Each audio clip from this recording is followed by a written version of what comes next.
Nesse vídeo vamos ver como foram as questões da prova da primeira e única fase da 16ª Olimpíada Brasileira de Biologia. Essa edição da OBB aconteceu durante o período da pandemia de Covid e por essa razão não houve segunda fase. Durante esse período, as atividades presenciais estavam sendo ou canceladas ou direcionadas para um ambiente virtual, remoto, e talvez os organizadores da OBB não tivessem uma estrutura para fazer uma prova online. Ou talvez até mesmo em respeito ao momento, né? Porque estava sendo um momento muito difícil para as pessoas, todo mundo, enfim, com medo de ficar doente ou perdendo parentes próximos. Então, assim, talvez em respeito a esse momento, eles não fizeram a segunda fase. Portanto, veremos apenas a prova da primeira fase dessa edição. As questões 1 a 4 vão ser sobre virologia. Eles começam aqui com um textinho falando sobre uma plataforma que o Butantan criou com informações e orientações sobre o Covid-19. A primeira questão falou sobre características gerais dos vírus, né? No caso aqui, não possui metabolismo próprio. Enfim, os vírus são parasitas intracelulares obrigatórios, eles não possuem metabolismo, vida própria, eles dependem da maquinária intracelular para realizar as funções de replicação do seu genoma, síntese e produção das proteínas estruturais. Tudo isso ele depende da maquinária da célula para fazer isso por ele, porque ele não consegue fazer. A 2, falando especificamente sobre Covid, uma medida profilática em relação a essa doença, higiene das mãos, né? Lavar adequadamente as mãos, para evitar contato das mãos contaminadas ali com as mucosas, os olhos, por exemplo, que é uma via de entrada desse vírus. Rapidinho aqui no manual MSD, especificamente sobre Covid-19, né? Falando aqui sobre prevenção por meio de vacinação, e eu enfatizo aqui a vacinação porque é importante. Na época da prova, que essa prova foi aplicada, não havia ainda vacina contra a Covid. Hoje em dia nós já temos vacina, e a melhor forma de prevenção é você manter a vacinação em dia, né? Ir lá e tomar a vacina a mais atual que tiver, para manter ali, né, a sua imunidade. E para além da vacina, tem outras ações que você pode tomar de higiene pessoal, como por exemplo lavar as mãos, que podem diminuir aí o risco de contaminação com o vírus. A 3 discutiu aqui a origem dos vírus, né? Apesar de extremamente simples, acredita-se que os vírus tenham surgido no planeta após os primeiros seres vivos celulares. Qual seria uma característica dos vírus que daria suporte a essa hipótese? O fato de que os vírus se reproduzem somente dentro de células. Eles são parasitas intracelulares obrigatórios. Portanto, um parasita intracelular obrigatório só poderia ter surgido logicamente, né? A gente está falando aqui de uma hipótese lógica, após haverem células para ele parasitar. Não faria sentido um parasita intracelular surgir antes que houvessem células para ele parasitar. E a 4, falando sobre relação ecológica entre vírus e o ser humano, aqui no caso o Covid-19, né? Mas qualquer vírus, uma relação de parasitismo, como eu falei, um parasita intracelular. E apesar de ninguém ter batido o martelo sobre se vírus são ou não seres vivos, mas a relação de parasitismo aqui ela é pertinente, uma vez que o vírus se beneficia, sendo ele ser vivo ou não, ele se beneficia da interação com a célula, enquanto que o ser que porta aquela célula, no caso aqui o ser humano, ele sofre um prejuízo, portanto, parasitismo. Um se beneficia e o outro sofre prejuízo. Para as questões 5 a 7, a gente tem aqui um textinho meio longo, né, falando sobre um trio que ganhou um prêmio Nobel, reação a nível de oxigênio leva Nobel. Trio desvendou o meio de adaptação das estruturas à disponibilidade do oxigênio, né? Descoberta da área da medicina pode ser aplicada contra o câncer e também contra a anemia e outras doenças também, que estão relacionadas ali com o oxigênio e tudo mais. Resumindo, eles descobriram que as células sofrem alterações nas expressões de genes quando há uma mudança no nível de oxigênio ao redor deles. Não vou tentar explicar isso aqui porque é uma coisa muito complicada mesmo, vou colocar um texto lá do site do Nobel, para quem quiser ler um pouco mais, mas é um negócio assim super complicado e para o escopo aqui de uma prova da primeira fase é super avançado. Inclusive porque as questões que vêm em seguida, elas são questões de fisiologia básica e que tem muito pouco assim a retirar do texto que eles colocaram. A pessoa poderia resolver apenas com conhecimentos básicos de fisiologia. Por exemplo, assim que fala sobre adaptações à hipóxia, falta de oxigênio, uma resposta esperada em indivíduos que se desloquem para elevadas altitudes é o aumento na produção de eritrócitos, as hemácias, porque tem ali relação, né, com a hemoglobina, com o transporte de oxigênio. Em elevadas altitudes você vai ter ali menos o oxigênio mais rarefeito na atmosfera, então você precisa de mais hemoglobina, né, mais hemácias para você ampliar o transporte desse gás para os tecidos. Lembrem aí daquelas discussões sobre atletas que vão competir em altitudes e tem que subir algumas semanas antes para poder se aclimatar. A aclimatação é isso, é a produção de hemácias, eritrócitos naquele período que ele vai estar ali para permitir que o corpo dele faça essa adaptação. Sem isso, ele sofre prejuízo energético do metabolismo aeróbico. A 6 falou sobre splicing alternativo, lá naquele fragmento do texto que eles falam que a regulação dos genes, né, de acordo com a concentração de oxigênio ali ao redor deles, isso é um caso de um gene sofrendo ali uma leve alteração na expressão dele, né, na expressão diferenciada desse gene. Isso aqui a gente entende como estando dentro aqui do conceito de splicing alternativo. Então a gente tem aqui, por exemplo, um gene, né? O DNA aqui. O RNA extraído a partir desse gene tem exons e introns. Os exons é a parte que fica e que vai ser traduzido em proteína. Os introns são retirados. Só que esses exons aqui eles podem ser mantidos em configurações diversas. Então a gente pode ter, por exemplo, aqui um RNA mensageiro, uma vez retirados os introns, com os exons 1, 2, 3, 4 e 5. Ou um RNA mensageiro proveniente desse mesmo RNA aqui, só com os exons 1, 2, 4 e 5. Ou só com 1, 2, 3, enfim. Esse é o splicing alternativo. Os exons que vão ficar e que vão efetivamente ser traduzidos em proteína podem variar, podem sofrer leves modificações, e as proteínas que surgem a partir disso também têm leves modificações na sua estrutura e função. Questão 7, uma questãozinha de citologia básica, né? Organela celular envolvida diretamente no combate a radicais livres, o peroxissomo. Aqui é a pessoa pegar ali, né, o esqueminha das organelas intracelulares e estudar a função de cada uma, é interessante. O peroxissomo acaba sendo uma organela um pouco mais negligenciada, né? O pessoal pensa muito em mitocôndria, em ribossomos, enfim, em retículo endoplasmático, complexo Golgiense. Peroxissomo também é uma organela super importante, né? E que tem essa função nobre aqui de combate a radicais livres. Roubei um slidezinho aqui do Google só para ilustrar para quem quiser pausar e dar uma lida aí, mas eu recomendo realmente pegar o livro e ler um pouquinho mais sobre, com mais profundidade, né? Bom, o peroxissomo aqui ele fala sobre catalase, né? Fala sobre degradação de peróxido de hidrogênio, que é água oxigenada, né? Que pode provocar danos ali no meio intracelular, as espécies reativas, né, de oxigênio, os radicais livres. E o peroxissomo, então, é a organela ali responsável por lidar com esse problema. O capítulo 12 do Albert fala sobre peroxissomos. Tem uma coisinha aqui só que eu quero mostrar, que eu acho que é importante mencionar, que é a participação dos peroxissomos na beta-oxidação, na oxidação dos ácidos graxos. É importante a pessoa dar uma estudada nisso. E também a participação dos peroxissomos lá nas células vegetais, no processo lá da fotorrespiração, tá aqui embaixo, ó, certo? Para a pessoa montar aí o quebra-cabeça e pegar, né, todas essas coisas que a gente vê separadamente. E tenta agora usar esse exercício, né, para unificar esses conceitos e ver a participação do peroxissomo nesses processos que a gente viu, como eu já disse em provas anteriores, separadamente, né? E agora tentem aí montar esse quebra-cabeça, tentem colocar um do lado do outro e ver, né, como que o peroxissomo tem essa amplitude, essa gama de participações importantes, funções importantes, né? Questões 8 a 10 tem aqui um textinho sobre poluição ambiental, manchas de óleo que apareceram em praias do Nordeste e Sudeste. Enfim, o governo não estava sabendo muito bem qual era a origem dessa poluição. Essas manchas de óleo afetaram a vida marinha, sem dúvida, né? E chegavam às praias misturando-se à areia. Portanto, não apenas os organismos nectônicos, mas também os bentônicos. Planctônicos, nectônicos e bentônicos, todos eles foram afetados por essas manchas de óleo. Questão 8 falou sobre o acúmulo das manchas de óleo na água, gerando ali o fenômeno conhecido como maré negra, que diminui a taxa de fotossíntese do fitoplâncton, uma vez que diminui a incidência de luz solar, né, de fótons, que por conta dessas manchas de óleo penetram menos na coluna d'água, portanto, o fitoplâncton recebe menos sol, portanto faz menos fotossíntese. E a questão 9, como eu já adiantei ali em cima, né, ao alcançarem a costa, as manchas de óleo muitas vezes se acumulam na areia, onde podem contaminar os seres do bentos, que são os que ficam ali em contato com o substrato, né, o sedimento, o fundo, né, do mar, enfim, seja o substrato consolidado ou não consolidado, a areia, no caso, ou a rocha. Bom, então vamos lá, brevemente, nós temos o bentos, nós temos o nécton e o plâncton, certo? Bentos é aqueles que vivem, então, associados, fixados, né, muitas das vezes, ao substrato. O nécton e o plâncton vivem na coluna d'água. O nécton tem movimento ativo, então um peixinho é um nécton, né? Faz parte do nécton. E o plâncton não tem movimento ativo, ele vai ao sabor da maré, né? Aonde a água ele vai, mas ele não tem condição de se movimentar ativamente. Essa é uma definição que eu tenho, assim, né, genérica sobre isso. Claro que existem definições, existem conceitos mais elaborados sobre isso, mas basicamente isso aqui seria uma ideia geral que a pessoa deveria ter útil, né? Brevemente aqui sobre o sistema bentônico, a gente tem aqui as zonas, né, do mar, da região dos ecossistemas marinhos. Temos aqui a zona bentônica, que envolve aqui toda a superfície do substrato, né, até aqui a região supralitoral, né, onde todo mundo que está aqui associado ao substrato, a terra, vamos colocar assim, seria então do sistema bentônico. E aqui a gente vê, né, diferentes formas de se habitar, de se estabelecer nessa região bentônica. Temos aqui a epifauna e infafauna. A infafauna, geralmente aqui a gente vê diversos grupos de animais. Temos aí moluscos, temos aí anelídeos, temos aí equinodermos, enfim. Aqui na epifauna, que já fica na superfície, né? Aqui da infafauna eles estão enterrados no substrato, né? A gente vê aqui fundos não consolidados, é areia, né? Aquela parte mais mole, não consolidado. Na epifauna, que fica na superfície, a gente vê que também equinodermos, vemos também aqui crustáceos, né? E, enfim. A gente pode pensar também nos corais, né? Quinidários, enfim.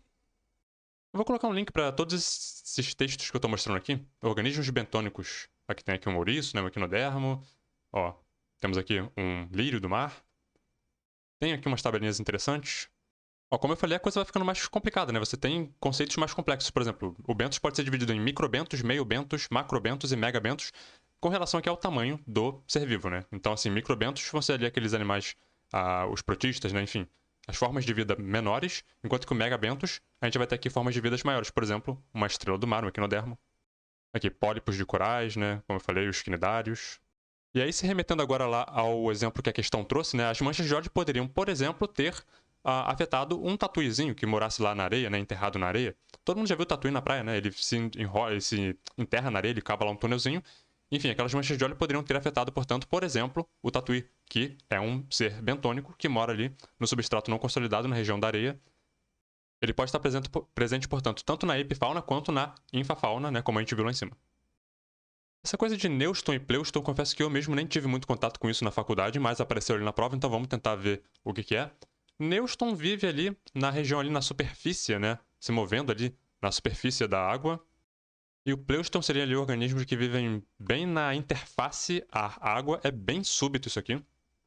Eu arrumei esse desenho aqui bem ruim, mas dá para ter uma noção, mais ou menos, aqui um exemplo de Pleuston, né, na interface. Repara que ele fica com um pouquinho para fora, um pouquinho para dentro. O Neuston ficaria mais aqui na região submerso, né, mas ainda na região ali superficial da água. Eu demorei um pouquinho para entender isso aqui, mas eu acho que eu entendi o que ele quis dizer com isso. Aqui são as regiões, né? Repara que o bentos, né, aqui próximo do substrato, temos aqui zooplâncton, fitoplâncton, os seres nectônicos, né, que ficam se movendo na coluna d'água. E temos aqui o tal do Neuston e do Pleuston. Repara aqui de novo, né? O Pleuston fica com um pouquinho, ele fica na interface ar-água, e o Neuston fica na superfície, meio que submerso. É uma coisa que, honestamente, assim, eu acho que não é tão importante, mas só tô mostrando porque apareceu na prova. Quem quiser dar uma lida mais, pesquisar mais sobre isso. Enfim. A questão 10 diz que as aves marinhas sofrem com o acúmulo de petróleo em suas penas. Isso ocorre devido à remoção da camada apolar protetora, constituída ali por um óleo que é secretado pelas glândulas uropigianas. A questão diz a impermeabilização das superfícies corpóreas, como a que ocorre nas aves, é bastante comum na natureza. Identifique a opção abaixo que não contém uma adaptação com esse fim. Peptídeos na pele dos anfíbios. Aqui ele está querendo falar sobre a queratinização da pele, né? No caso dos vertebrados, tem a pele queratinizada, por exemplo. Enfim, alguns artrópodes têm ali o exoesqueleto de quitina. As plantas podem desenvolver ali cutina, suberina, né? Que são substâncias protetoras de revestimento. Os anfíbios, por outro lado, eles precisam de uma pele sempre úmida, portanto, eles vão revestir a pele deles com uma camada de muco para manter ali a umidade por conta da respiração cutânea, certo? Texto para as questões 11 a 14 fala aqui sobre incêndios e desmatamento na Amazônia. Para os especialistas, né, o crescimento no número de incêndios na Amazônia está diretamente relacionado com o aumento das taxas de desmatamento. Questão 11 diz: incêndios florestais na Amazônia indicam altas taxas de desmatamento, uma vez que a floresta primária, aquela em estágio sucessional tardio, clímax, né, a floresta, enfim, em estágio clímax de sucessão ecológica, essa floresta apresenta baixo risco de propagação do fogo por conta da alta umidade do ar e do solo. Na região ali da floresta tropical, numa floresta, enfim, pluvial, como a amazônica, tropical, né, com clima sempre quente, tem alta evapotranspiração e, portanto, alta umidade ali naquela região, né? Então a questão aqui está discutindo que essa alta umidade, tanto no ar quanto no solo, proveniente desse clima tropical, dessa evapotranspiração das plantas, ajuda a evitar incêndios naquela região. Mas com o desmatamento você diminui essa umidade e você aumenta ali a incidência de possibilidade de incêndios naquela região. E ainda na questão da evapotranspiração, a 12 pergunta o seguinte: a elevada evapotranspiração na região amazônica está diretamente relacionada à produção de soja e milho no centro-oeste. Aqui a gente pode pensar que ele está falando sobre aquela questão dos rios voadores, né? A chuva que vem lá da Amazônia, né? Que é trazida pelos ventos para cá, para a região centro-oeste, sudeste, sul. Aquele alto sistema de umidade que vem lá da Amazônia e que abastece as outras regiões do Brasil com umidade suficiente para provocar chuva. E aqui, no caso, a produção de soja e milho tem a ver com essa coisa da chuva, né? Enfim, conforme você desmata a Amazônia e você diminui a evapotranspiração, você também diminui a chuva em outras regiões e você pode estar afetando diretamente a agricultura, certo? A produção de soja e milho em outras regiões. 13, também bem objetivo, é o processo de transformação de comunidades ao longo do tempo, denomina-se sucessão ecológica, um tema que a gente também já viu bastante.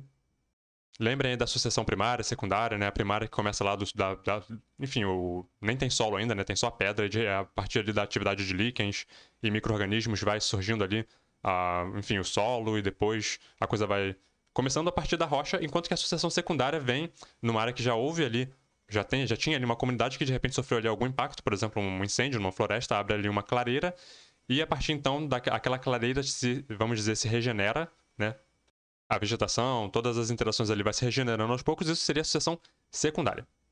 E a 14 falou ali sobre a importância do fogo, né, os incêndios, a queimada, o fogo natural que tem ali na região do Cerrado. O Cerrado é um bioma que depende de fogo, né, sazonalmente ali para que haja, enfim, o ciclo, né, da matéria, germinação de sementes, enfim, todas as relações ali, as interações na região do Cerrado dependem de que periodicamente ocorra um incêndio ali na região.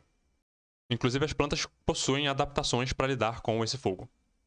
Textinho para as questões 15 e 16 tem aqui um casal de tipo sanguíneo A positivo, tanto o homem quanto a mulher, tiveram um filho B positivo e o homem disse: o problema é que não tem como eu ser o pai de uma criança B positivo.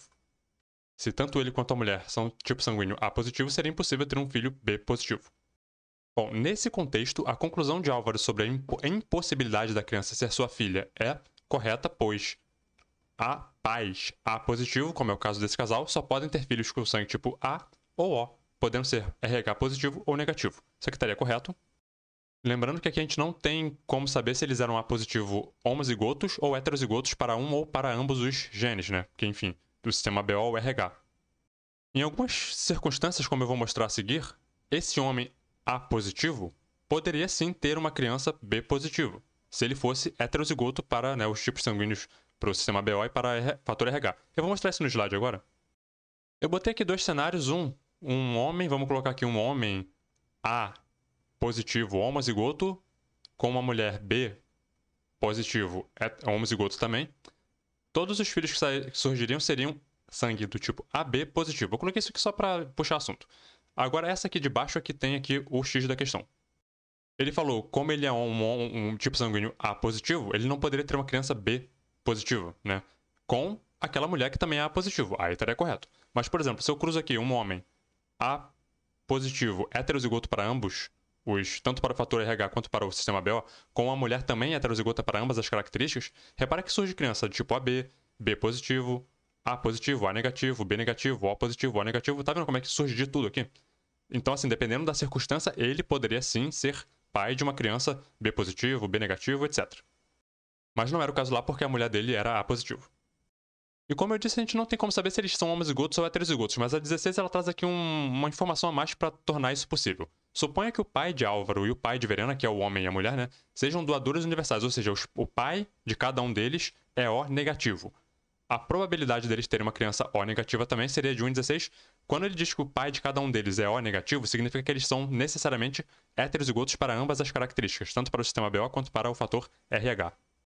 Tá aqui, ó, o pai do cara, ele é O negativo, né? Ele é A positivo, portanto ele recebeu o alelo A e o alelo RH positivo da mãe, né? Então a mãe dele também é A positivo. E a mesma coisa para a mulher. O pai dela é O negativo, a mãe dela tem que ser A positivo, mas eles são ambos heterozigotos. O cruzamento entre dois heterozigotos, agora eu cruzei aqui, ó, A com A, ambos heterozigotos. Repara que surgiu aqui uma salada de coisas, né? E a probabilidade de vir um doador negativo, 1 em 16. Vou colocar aqui agora com o tipo sanguíneo, repara que eu mudei, ó. Tá vendo? Veio A positivo, veio A negativo, veio O positivo e veio 1 em cada 16, seria O negativo, doador universal. Texto para as questões 17 a 19. Startup lança carne de porco vegetal nos Estados Unidos. Enfim, segundo eles, seu porco vegetal não contém glúten, nem hormônios de animais em sua composição. Então, para os veganos é ok, né? A base do alimento é a soja. Segundo a questão 17, uma vantagem ambiental do uso de carne de origem vegetal seria menor consumo de recursos naturais na produção, uma vez que para você produzir uma cabeça de gado você gasta muita água, né, gasta muitos recursos diversos. Agora, o que eu problematizo aqui é o seguinte, para você plantar soja, a plantação de soja também é bem danosa para o meio ambiente, né, a questão da monocultura, tudo mais. Tudo bem que é um legume, né, então assim, a relação ali de nutrientes no solo não exige tanta adubação, mas embora eles usem. Tem a questão dos transgênicos. O que eu estou problematizando aqui é o seguinte, sim, ok, consome menos recurso de repente do que uma cabeça de boi, mas assim, não sejamos tão otimistas de que é uma coisa boa para o meio ambiente, né? É menos danoso, mas a gente tem também que ter um pé no freio aqui, um certo senso crítico de compreender que ainda assim tem também seus impactos, né? E a questão 18 disse, o uso da soja e não de outras plantas, na confecção dessa carne de porco vegetal garante nesse alimento uma grande quantidade de proteínas. Para quem quer saber mais sobre soja, vou colocar um link para esse documento aqui, Soja e seu potencial no uso da dieta brasileira. Tá aqui, ó, a soja é essencialmente um alimento fornecedor de proteínas. Tem aqui uma tabelinha, né, com aqui o teor de proteínas no grão, na casca, nos cotilédones, enfim. A qualidade das proteínas é determinada em função de sua composição quantitativa de aminoácidos essenciais. As proteínas da soja apresentam um bom balanceamento desses aminoácidos quando comparadas a de outros vegetais. Só falta ali os sulfurados, né, que são a metionina e a cistina. Tá aqui uma tabela com os aminoácidos e a concentração, né, encontrada deles na soja. A soja pode ser utilizada para suplementar outros alimentos, inclusive com um boost, né, de proteína. Então, milho, arroz, farinha de trigo, pode receber ali farinha de soja para, né, ficar com um teor proteico a mais. E eu fecho com essa parte aqui, que mostra que o teor, né, de proteínas no grão de soja é 36,1 gramas, mais do que qualquer outro cereal ou outro grão ali. E também que muitas proteínas de animais, né, que a gente vê que carne bovina, carne de frango, carne de porco. Repara como que a soja tem mais proteína do que todos esses alimentos. Enfim, pause o vídeo aí para dar uma olhada. Questão 19. A presença de glúten em alimentos à base de trigo pode ser prejudicial a quem possui intolerância ao glúten, né? Doença celíaca. Enfim, a doença celíaca é uma predisposição genética de reação ao glúten. Uma consequência da ingestão de glúten em celíacos seria uma menor absorção de nutrientes. Repara que o texto colocou ali, ó, que a reação ao glúten provoca uma resposta inflamatória que, dentre outros sintomas, diminui as velocidades intestinais, portanto afeta a absorção de nutrientes, né? As microvelocidades que servem justamente para aumentar a área de superfície do intestino, para ter mais absorção. Se você destrói essas velocidades, você fica com menor absorção. Manual MSD, doença celíaca, enteropatia por glúten. Enfim, intolerância hereditária, né? Então tem componente hereditário, causa alterações características no revestimento do intestino delgado, resultando em má absorção, portanto, diminuição ali da absorção de nutrientes. Os anticorpos, né, que surgem ali por conta dessa resposta imunológica ao glúten, danificam o revestimento do intestino delgado, resultando em achatamento das vilosidades, que, né, são responsáveis ali pelo aumento da absorção. Esse alisamento da superfície leva ali, então, a uma má absorção de nutrientes. E a estrutura tende a voltar ao normal se a pessoa simplesmente deixar de comer glúten. Portanto, a pessoa tem que comer alimentos sem glúten. Então, quando você vê lá escrito na embalagem não contém glúten, tá falando para essas pessoas que não podem comer glúten, que eles podem comer aquilo ali sem problema nenhum. Questões 20 a 21 tem um textinho aqui com propaganda do Instituto Butantan, mas eles merecem, né? Porque, enfim, fazem um bom trabalho mesmo. Para além das vacinas, também está nos planos do Butantan aumentar a produção de soros. Então, lembre aí da diferença, né, entre vacina e soro, imunização ativa e imunização passiva. O Brasil querendo, portanto, ficar ali na liderança da produção de antivenenos, né, para picadas de animais peçonhentos. Questão 20. A ação de uma vacina no organismo promove uma imunização ativa artificial. De novo, vacina e imunização ativa, soro imunização passiva. E por que é artificial? A natural seria se você tivesse contato, por exemplo, com um vírus, né, diretamente na natureza. A vacina é uma tecnologia controlada. Você não está tendo contato diretamente com o vírus na forma patogênica, virulenta dele. Você está tendo contato ali com, às vezes, uma parte do vírus, ou um vírus atenuado, um vírus inativado, né? Então é artificial, é uma coisa que foi modificada para que seja segura. E é ativa porque leva você a produzir seus próprios anticorpos contra aquele antígeno que foi apresentado para você, né? Diferente do soro, que é passivo, porque o anticorpo já é colocado diretamente em você, produzido por outro animal e colocado em você apenas para lidar com o problema ali no momento. 21. A alternativa que não contém um animal peçonhento, no caso aqui o piolho de cobra, né? A gente tem aqui o escorpião, a abelha, aranha marrom, cascavel, todos eles peçonhentos. Por quê? Porque tem veneno e tem um mecanismo, tem um aparato para inocular aquele veneno na presa, né? Enfim, na vítima deles. Então o escorpião tem ali na região do telson, tem ali um ferrão, né? A abelha africana tem ferrão, a aranha marrom tem também ali na região ali da quelícera, né? Tem a glândula de veneno, que ela consegue produzir veneno e depois inocular aquele veneno. A cascavel também tem sua garra, sua presa, né? Que ela consegue também utilizar para inocular o veneno na presa dela. O piolho de cobra, eu não vou nem entrar na discussão aqui se ele produz ou não alguma toxina. Digamos que sim. O fato é que ele não tem nenhum tipo de aparato para inocular aquilo numa vítima, numa presa dele. Então, não recomendo que você coma piolho de cobra, certo? Mas ele é um animal inofensivo nesse sentido, que ele não vai, pela picada dele, ou te ferrando com alguma coisa, inocular algum tipo de veneno ou toxina em você. Portanto, ele não pode ser considerado peçonhento. Questões 22 a 24 tem pra gente aqui um cladograma com grupos de vegetais. É um cladograma mais básico, né, de evolução dos grupos vegetais. Temos aqui briófitas, pteridófitas, gimnospermas e angiospermas. Bryophytes, plantas avasculares. A partir de Pteridófitas, as plantas já têm, enfim, vasos condutores, né? Xilema, floema, portanto, vasos condutores de seiva. A gente vai dizer que são plantas, então, vasculares. E a partir de gimnospermas e angiospermas, nós vamos ter o quê? Semente, né? A partir das gimnospermas. A semente estando, portanto, presente em gimnospermas e angiospermas. E a autapomorfia de angiospermas vai ser ali a flor e o fruto, né? Que vai envolver, então, essa semente. Nas gimnospermas, a semente vai estar nua.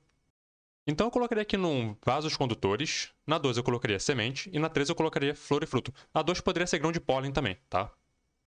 Então 22, característica que poderia ser incluída no número 1, como eu falei, vasos condutores. 23, característica comum a plantas no grupo A, Bryophytes e Pteridófitas, gametas masculinos flagelados, os famosos anterozoides, células vegetais que contêm centríolos. Essas células vão ter flagelos, né, justamente para poder se deslocar na água, então elas vão ter essas plantas vão ter alguma dependência ainda da água para a reprodução, com o advento do tubo polínico, que se forma ali com a chegada do pólen, né, na flor, em angiospermas, ou no caso das gimnospermas, nos estróbilos, ali nas partes ali femininas. Essas plantas que vão contar com o tubo polínico ficam então totalmente independentes da água. 24, uma característica comum às plantas agrupadas em B, gimnospermas e angiospermas, como eu já falei, semente. E, de novo, poderíamos também falar aqui de grão de pólen. Texto para as questões 25 a 27, mais propaganda do Butantan. E, de novo, tudo bem, eles merecem. Pesquisadores brasileiros sequenciaram o genoma do SARS-CoV-2 em apenas 24 horas. Isso é essencial para detectar mutações do vírus e buscar uma vacina. Então, repara que nessa época, né, a busca pela vacina ainda estava intensa. E foi uma verdadeira força-tarefa, né, uma colaboração internacional. Foi uma das vacinas, talvez, a mais ou uma das mais rápidas que já foram produzidas na história. 25. Classificação de Baltimore, sabendo que o coronavírus é um vírus de RNA de cadeia positiva, ou seja, o RNA equivalente ao RNA mensageiro, certo? Marque a alternativa que contém uma sequência que pode fazer parte de seu genoma. Eu vi que a letra A tinha uma AUG começando aqui. Eu marquei a letra A e estava certo. A gente sabe que RNAs mensageiros, via de regra, começa com uma metionina, AUG, né? Portanto, né, vendo ali a AUG, vendo que tinha as uracilas, isso aqui estaria condizente com um RNA de cadeia positiva, certo? Portanto, um RNA mensageiro. Além disso, a gente observa que nas outras alternativas ali, a gente tinha timinas, né? E a gente não espera encontrar timinas no RNA, especialmente ali do coronavírus, né? Então foi uma questão bem facinha mesmo. 26. Ácidos nucleicos são formados por encadeamentos de nucleotídeos. O sal mineral presente nessas moléculas é o fósforo. Lembrando que os nucleotídeos que compõem tanto o RNA quanto o DNA têm ali uma base nitrogenada, um açúcar, uma pentose e um grupo fosfato, aqui está o fósforo. 27. Nas células humanas, ácidos nucleicos são encontrados em diferentes partes das células. Marque a alternativa abaixo que contém estrutura que não possui ácido nucleico, no caso aqui o centríolo. Na célula eucariótica, né, como a nossa, o DNA, o ácido nucleico, está no núcleo, né? Nós temos também DNA nas nossas mitocôndrias, elas têm genoma próprio, né? Cloroplastos também, não nas nossas células, mas outros eucariontes, as plantas, né, que têm ali cloroplastos, eles têm DNA, genoma próprio. Ribossomos é um RNA, tem o RNA ribossomal, né? O esqueleto do ribossomo é um RNA, é um ácido nucleico que está associado a proteínas. Então o ribossomo ele é um ácido nucleico associado a proteínas. Então dessas aqui o centríolo é a única que, embora possa se autorreplicar, vamos colocar assim, ele não tem informação genética que, enfim, provoque isso. Os centríolos vão ser constituídos ali de microtúbulos, né? Componentes ali do citoesqueleto, tem fibras ali também associadas. E, enfim, essa estrutura então do centríolo tem uma mãe e o filho, né? Porque a partir da mãe pode ser gerado ali o centríolo filho, mas eles não têm então DNA ou RNA, nenhum ácido nucleico, direcionando essa replicação do centríolo. Reta final, texto para as questões de 28 a 30. Quando a vida complexa surgiu na Terra Antiga, não se parecia com nada que conhecemos hoje. A questão 28 fala sobre a fauna de Ediacara, né, que é quando o primeiro sinal ali de vida complexa no registro fóssil. Bom, o processo evolutivo que permite o surgimento de novas características é denominado mutação. As características surgem por mutação, certo? A mutação é o motor, né, o mecanismo que promove, que gera variação, novas características. E essas características podem ser perdidas ou fixadas na população por forças evolutivas, como deriva gênica, seleção natural, né? A própria seleção artificial, que aí é o homem atuando, né? A deriva gênica vai ter mais força em populações menores, seleção natural vai ter mais força em populações maiores, mas vão estar, vão estar relacionadas sobretudo com a variação, com a flutuação das proporções, das porcentagens. Enfim, elas vão apenas atuar ali aumentando ou diminuindo a proporção de indivíduos numa população que vai ter determinada característica, no caso, determinado gene. A deriva é uma força que opera ao acaso, né? E a seleção natural é uma força que opera selecionando características que estão mais ambientadas, mais adaptadas a determinada circunstância específica. Questão 29. A explosão do Cambriano permitiu o surgimento de uma grande quantidade de táxons. Uma das hipóteses para o desaparecimento de muitas das espécies é que a redução da concentração de oxigênio no oceano levou à morte da maior parte dessas espécies. Aparentemente aqui um caso de seleção natural, né? Com a redução do oxigênio no oceano, aquelas que não conseguiram se adaptar a essa nova realidade pereceram, portanto, seleção natural. E por fim, questão 30, tem aqui um gráfico que representa a variação na porcentagem de oxigênio na atmosfera ao longo do tempo. Então aqui no eixo horizontal temos o tempo, no eixo vertical, nível de oxigênio na atmosfera. Aqui no começo, 4,6 bilhões de anos atrás, formação de oceanos e continentes. Um pouquinho mais para aqui, o evento 1. Um evento 2 aqui, depois de 1,6 bilhões de anos, né, atrás. E os dias atuais. Repara que em algum momento aqui entre 2,6 e 1,6 bilhão de anos, aconteceu um aumento no nível de oxigênio na atmosfera. O que pode ter provocado isso? Fotossíntese, né? E quem que gostou disso? Os seres aeróbicos, né? Então o evento 1 poderia ser a origem da vida, embora a data exata para a origem da vida no planeta seja muito discutida ainda, não existe ninguém consegue bater o martelo em relação a isso, mas poderia ser a origem da vida. E o evento 2 poderia ser a origem da respiração aeróbica, que só poderia acontecer uma vez que tinha quantidade suficiente de oxigênio na atmosfera. O vestibular Unicamp 2007 teve uma questão bem parecida e eu estou mostrando isso aqui apenas tão somente para ilustrar o seguinte: fazer provas de vestibulares antigas pode também ser uma fonte interessante aí de estudo em preparação para a OBB. Mas repara que o gráfico foi tirado de quem? Alberts, Biologia Molecular da Célula. Bom, eles perguntam em qual período A ou B podem ter surgido os seres fotossintetizantes e os seres aeróbicos. Os seres aeróbicos surgiram no período B e os fotossintetizantes no período A, né? Aquela mesma esqueminha que a gente viu lá na prova. E para mais informações, vem aí no capítulo 14 do Albert, Conversão de Energia, Mitocôndrias e Cloroplastos. É o mesmo gráfico, mas essa aqui é a 6ª edição do livro, então repara que já mudaram, né? Já deixaram mais bonitinho. Quem quiser pausar o vídeo aí para dar uma lida, dá uma olhada. Repara que nesse momento aqui a gente tem a primeira fotossíntese, né, as primeiras células fotossintéticas. Tem um hiato enorme aqui até começar a aumentar o nível, né, de oxigênio na atmosfera. E aqui, então, apenas depois que rola um pequeno aumento aqui do oxigênio na atmosfera, é que começa a ter a respiração aeróbica. O porquê de ter demorado tanto a ter esse aumento perceptível do oxigênio na atmosfera, eles vão explicar aqui na legenda da imagem. Acredita-se que o atraso de mais de 10 bilhões de anos, né? Falei, 1 bilhão de anos. 1 bilhão de anos, entre o aparecimento das bactérias que quebravam a água e liberavam oxigênio, a fotossíntese, né? E os acúmulos de oxigênio na atmosfera, seja devido à reação inicial do oxigênio com o ferro no estado ferroso, que era abundante ali na água, né? E que estava dissolvido nos oceanos primitivos. Então esse oxigênio que estava sendo produzido estava reagindo imediatamente com o ferro ferroso na água do oceano, portanto, não se acumulava. No momento que essa reação foi ficando mais fraca, né? Tinha menos ferro ferroso na água do oceano dissolvida, então o oxigênio começou a conseguir aumentar sua concentração na água e eventualmente na atmosfera, porque rola troca de gases, né, entre a água e a atmosfera. E com isso nós ficamos por aqui. Como eu expliquei no começo do vídeo, não teve segunda fase nessa 16ª edição da OBB. Portanto, no próximo vídeo nós veremos a primeira fase da 17ª Olimpíada Brasileira de Biologia. Até lá!